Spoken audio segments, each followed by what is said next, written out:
Celebrating Black History Month at WBZ, and today we're talking about the Boston Museum dedicated to sharing Black stories and really shining a light on important figures. WBZ's Levan Reid brings us inside the Museum of African American History. Hidden in the corner in Boston on 46 Joy Street on Beacon Hill is a gem where Black history can be absorbed. My experience as an enslaved man was one of profound suffering and degradation. The Museum of African American History Boston is a three-story, two-building exhibit that teaches the early life of Black Bostonians. The building we're in is the Abel Smith School. It's the oldest public school built specifically for Black students.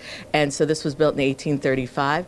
And most people are surprised by the African Meeting House, which is the oldest existing Black church building in the country, built in 1806. A journey through this 5,000 square foot space shows that many of the artifacts point to progress and achievements from art. This is an amazing piece by Edmonia Lewis, African-American and Ojibwe sculptor who came to Boston at the invitation of Frederick Douglass. This sculpture was one of many she made for abolitionists. To newspapers. This is the imposing stone, so they would lay out the letters for the Liberator, and that's before they would run it through the press. You know, one of the newer exhibits here at the Museum of African American History here in Boston is the Frederick Douglass hologram. It's an AI-generated Frederick Douglass where you can ask him a question. You actually put it right here.